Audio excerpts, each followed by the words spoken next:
একদিন অভাবের কারণে স্কুলের খাতা কলম ছেড়ে বাবার সঙ্গে সংসারের হাল ধরতে হয়েছিল তাকে। অথচ সেই মানুষটি নিজের ছেলে মেয়েকে পড়িয়ে একজনকে বানিয়েছেন নার্স আর অন্যজনকে এমবিবিএস ডাক্তার।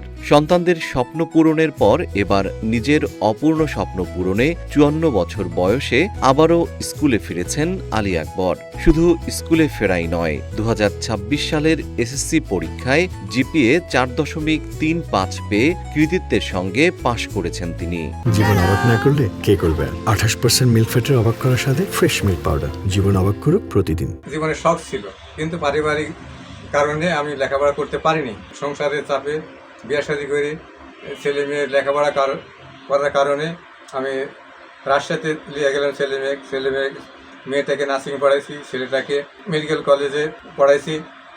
এমবিবিএস শেষ করে 42 বিসিএসে তার সরকারি চাকরি হয়। আলী আকবর নাটোরের বাগাতিপাড়া পৌরসভার পেরাবাড়িয়া মহল্লার মোল্লা শেখ খোকার ছেলে। অভাবের সংসারে বেড়ে ওঠা আলী আকবর সন্তানদের পড়াশোনার খরচ চালাতে হিমশিম খাচ্ছিলেন। তখন স্ত্রীকে সঙ্গে নিয়ে রাজশাহীর ইসলামী ব্যাংক হাসপাতালে কর্মচারী হিসেবে চাকরিতে যোগ দেন। স্বামী স্ত্রীর উপার্জনের অর্থ দিয়ে সন্তানদের পড়াশোনা চালিয়ে যান। তার বড় মেয়ে এখন নার্স এবং ছোট ছেলে এমবিবিএস ডাক্তার হিসেবে সরকারি চাকরি করছেন। 2 সন্তানকে প্রতিষ্ঠিত করে অবশেষে সুখের মুখ দেখেন এই দম্পতি। তবে জীবনের এই বয়সেও পড়াশোনার প্রতি আগ্রহ হারাননি আলী আকবর। ঘরে বসে না থেকে আবারও শুরু করেন পড়াশোনা। রাজশাহীর Nowhata science and technology high স্কুলের কারিগরি শাখা থেকে এসএসসি পরীক্ষায় অংশ নেন তিনি। প্রথমবারের পরীক্ষাতেই কৃতিত্বের সঙ্গে উত্তীর্ণ হন।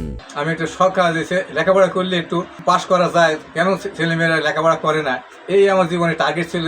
লেখাপড়া করলে কিছু করা যায়, এটা আমার জীবনের শখ ছিল। আলী আকবরের এই সাফল্যে পরিবার ও বন্ধু মহলে বইছে আনন্দের জোয়ার। তার ছেলে ডাক্তার ইসমাইল হোসেন জানান, ছোটবেলা থেকেই তার বাবার পড়াশোনার প্রতি প্রবল আগ্রহ ছিল, কিন্তু অভাবের কারণে সেই স্বপ্ন পূরণ করতে পারেননি। এবার এসএসসি পাশ করায় সামনে তাকে উচ্চ মাধ্যমিকে ভর্তি করানোর পরিকল্পনা রয়েছে। একসাথে ক্লাসমেট, একসাথেই চলেছি, একসাথেই আমরা পড়াশোনা করেছি।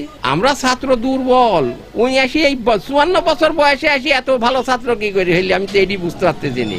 পাশ করেছে, এটা খুশির ব্যাপার। ছেলেবেলা ফেল করেছে। বয়স যে কখনো স্বপ্ন পূরণের পথে বাধা হতে পারে না, তা আবারও প্রমাণ করলেন নাটোরের বাগাতিপাড়ার আলী আকবর। তার অদম্য ইচ্ছাশক্তি ও স্বপ্ন পূরণের এই গল্প যেন বলে দেয়, স্বপ্ন দেখার এবং স্বপ্ন পূরণের কোনো বয়স নেই। জিএম শিহাব, রূপালী বাংলাদেশ।